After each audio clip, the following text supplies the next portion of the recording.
Hello, I'm doing a book review, and the book I want to review is The Kindly Ones. Now, The Kindly Ones is Volume 9 of the Sandman series. Now, the Sandman is a comic book series written by Neil Gaiman and published by Vertigo, which is an imprint of DC Comics. Now, the series was originally published between the years 1989 and 1996, and it was originally published in single magazine form, but later on all the issues of the series were collected into 10 volumes. Now, I've already reviewed the first 8 volumes of this series, with my review of Volume 8, World's End, being my most recent video before this, and I'll leave links to my reviews of the other Sandman books in the description below. Now, the whole concept of the Sandman series is, what if when we dream we're actually going into another dimension known as the Dreamin', and the series follows a character named Dream, or Morpheus, or the Sandman, who is the king of the Dreamin'. Now, Dream is part of a group of celestial beings known as the Endless. Now, nobody knows where the Endless came from, but it is implied that they are billions of years old, and have probably taken on many different forms throughout their long existence, and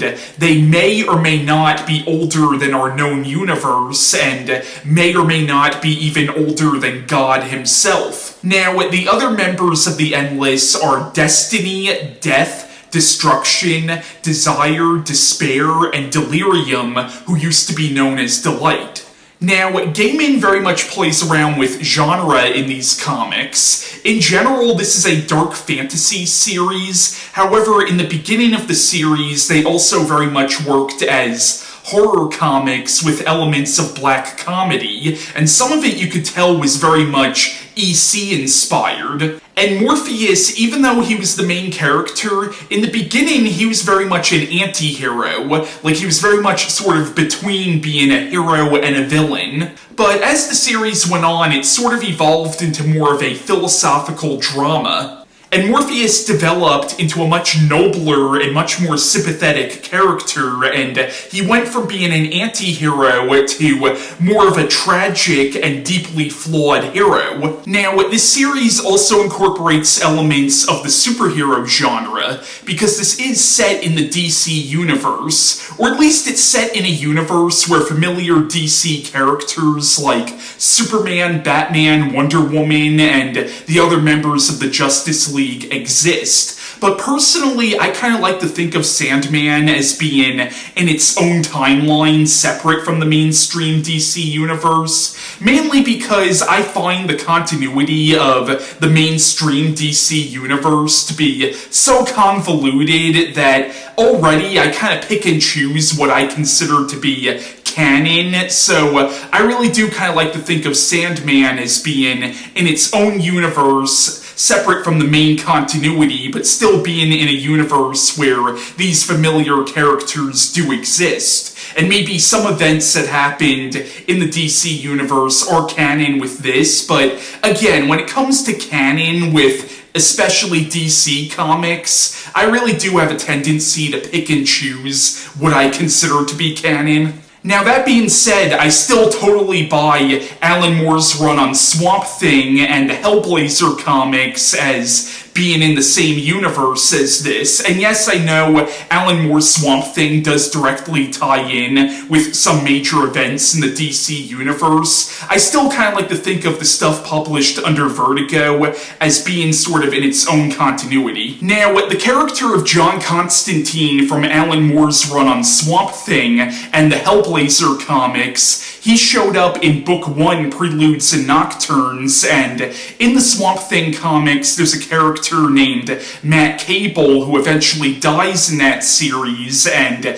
Matt Cable comes back in this series where you find out after he died, instead of going to heaven or hell, he was reincarnated as Morpheus's Raven. So while the series does stand on its own, it does connect continuity-wise with several other other comics from DC and Vertigo. Now, there's a character in this series named Lyta Hall who plays a major part in this particular volume, and she's actually a retired superhero.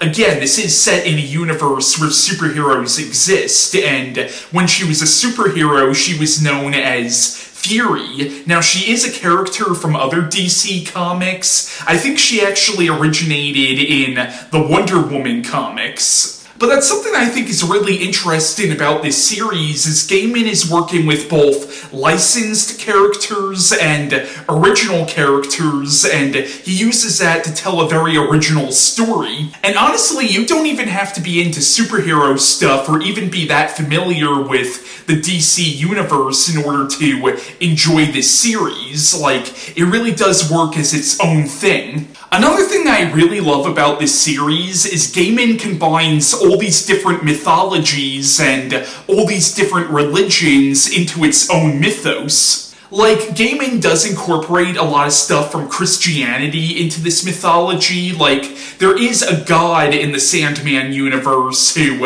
apparently created the universe, and there is a heaven and hell in this mythology, and angels and demons also show up in this series, and Satan is also a major character in this series. He played a major role in Book 1, Preludes and Nocturnes, and especially in Book 4, Season of Mist, and he has a minor role in this volume. But while the series takes a lot from Christianity, it also takes a lot from Greek mythology and Egyptian mythology and even stuff from fairy tales and folklore. Now, I know I've been talking more so about the series overall as opposed to this particular volume, and the reason for that is because even though this is only the penultimate volume of the series, this volume in a lot of ways is sort of the culmination of the entire series. Like, so many little plot threads that were sprinkled throughout the series leading up to this finally have closure in this volume, and characters who seemed like minor characters earlier in the series become major characters in this volume, and you see characters' story arcs finally come to a close in this particular volume. Also in this volume, you see a lot of Morpheus's past mistakes, whether good-intentioned or otherwise, finally come back to bite him in the ass. So there was a lot of background that I wanted to get into before I really explained the plot of this. Now, this is easily the longest and the most epic of all the Sandman books. Now, some of the Sandman stories you could kind of read on their own, but this one you absolutely have to have read the other volumes leading up to this in order to understand what's going on in this story. Now, the plot of The Kindly Ones is it follows the character of Lyta Hall and her son Daniel. Now, Daniel has a very special connection to the Dreamin'. You would understand that more if you've read Book 2, The Doll's House. Now, Lyta blames Morpheus for her husband's death, even though it really wasn't Morpheus's fault.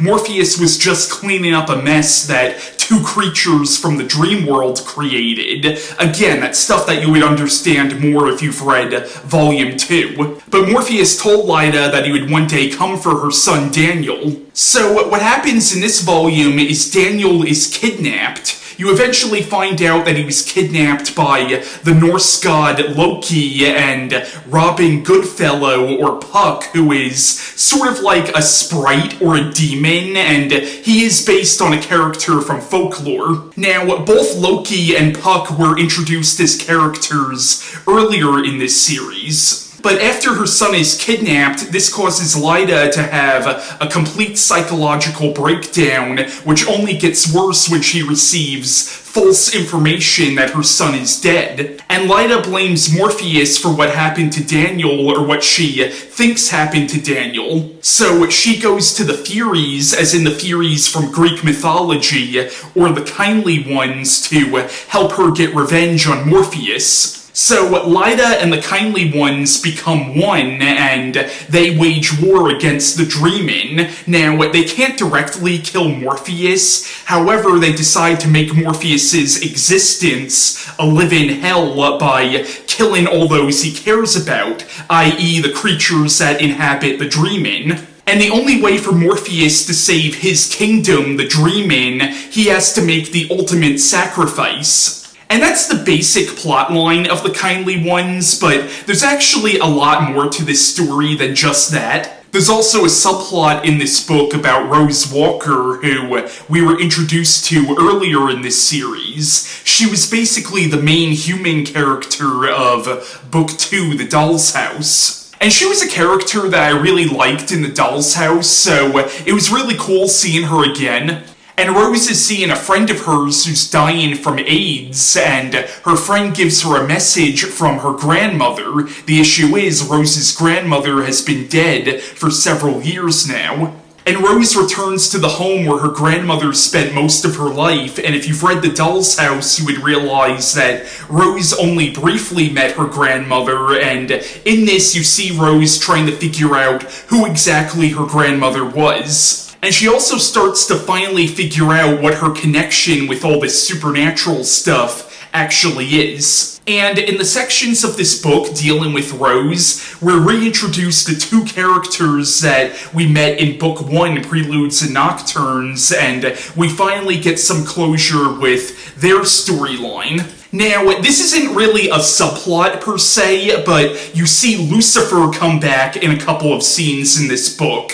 Now, Lucifer in Volume 4, Season of Mist, was sick of being the devil, so he abandoned hell and gave the key to hell to Morpheus, and Morpheus ultimately gave the key to hell to these two angels who God decided should be the new rulers of hell. And at the end of Season of Mist, you found out that Lucifer was living among the humans. Here you find out that Lucifer is now the owner of sort of an elite nightclub. And there's actually a really sweet interaction between Lucifer and Delirium, who is one of the Endless. Now, there are actually quite a few subplots in this book that might not necessarily tie in with the main plot line, and I know some people might have problems with that. I don't personally, because to me it shows how Morpheus has affected the lives of all these people, which is one of the things I always loved about this series, is how even though Morpheus is the main character, the series is not just about him, it's also about the people he affects. And I know some people complained about the length of this book, but personally I think the book needed to be this long just to resolve all the shit that we've seen leading up to this. Now, one thing I was really struck by with this was the character development of Matthew, who of course was Matt Cable before he died. Now, Matthew is a character that I don't think I talked about enough in my other reviews of the Sandman comics, but I honestly find Matthew to be probably the most relatable character, at least in the Dreamin', because he actually used to be a human, whereas the other creatures that inhabit the Dreamin' seem to have actually been born there. And in a lot of ways, especially in this volume, Matthew is sort of the audience's surrogate. Like, a lot of his questions are questions that we would have as the audience. And here you realize just how loyal Matthew is. Like, he's willing to stand by Morpheus and fight with him no matter what. But Matthew is just an awesome character, especially in this volume, and knowing his backstory from Swamp Thing also adds a lot of dimension to his character. And the book is almost like a modern Greek tragedy, and you know things are not going to end well for the main character, Morpheus. And the funny thing is, though, he seems to know that. Like, throughout the whole story, he seems to know exactly what's going to happen to him, but the thing is, it's like he can't stop it. And the only way that Morpheus could possibly stop what's going to happen is if he changes, but the thing is, he's not capable of change. He's been so dead set in his ways for billions of years. And that's a big part of the character's arc, not just in this book, but really throughout the entire series, is, like, throughout the entire series, you realize that Morpheus is kind of a dick, but he starts to become a better person, and he starts to actually care about the people around him throughout the series, but by the end of it, he realizes that he really can't change that much because he's not a human being capable of change. He's really just the living embodiment of an idea. And it is Morpheus's past mistakes that come back to haunt him here and ultimately lead to his downfall. But The Kindly Ones was an excellent addition to, in my opinion, an amazing series. Like, Sandman is not just a great comic book series, but it's also a great fantasy series. Like, honestly, I would hold it right up there with, like, Stephen King's Dark Tower novels as just a great piece of fantasy. And if you're a fan of stuff like Tolkien's The Lord of the Rings, or even Harry Potter, or Game of Thrones, I think you would definitely like the Sandman series. Now, with the exception of the book's opening prologue and Chapter 6, most of this book was illustrated by Marc Hempel, and to be honest, I did not care for the artwork in this. It's not bad artwork, don't get me wrong, but it's a little too over-stylized for my taste. Now, technically, the over-stylized stuff does work for the stuff taking place in the dream world, but for the stuff taking place in the real world in this comic, it doesn't really work, in my opinion. Again, at least in my opinion. It does sort of work for the scenes where Lyta is having her breakdown, because it does sort of capture her mental state, but overall, the artwork in this, it's not bad, don't get me wrong, it's not bad artwork, but it's not my kind of artwork, it's not my personal cup of tea. Now, before I end this video, I want to cut to a short review that my friend Mark Allan Gunnells did on this book. Hello everybody, Mark Allan Gunnells here. My friend Christian asked me to do a short video review of the Sandman collection, The Kindly Ones. This is actually, for all intents and purposes, the last major story arc of that series. There was a little coda after it, a collection called The Wake, but this is where all the action was happening, what the entire series had been leading toward.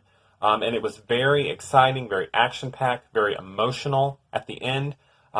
Also, it really showed the genius of Neil Gaiman, where stuff from very early in the series became relevant right there at the end, meaning he'd really planned that stuff out. And if you go back to the previous collection, World's End, there's some real haunting foreshadowing at the end of that collection that sort of sets you up for what happens at the end of this one. It is a very epic in length. It's actually twice as long as most of the other collections. I actually think it could have been edited down. The storyline with the character named Rose seemed sort of pointless and didn't add much to it. She does have a great speech about love and its potential for destructive power. But her storyline, overall, I felt was a distraction from what was actually the main gist of that story, of that collection. And the art wasn't my favorite. It was very minimalist to the point that it almost seemed unformed, but it didn't take away from the absolute power of that particular story arc. I actually thought it was a very good end, a very fitting end. When you look back over the series, you can see how it was leading toward that.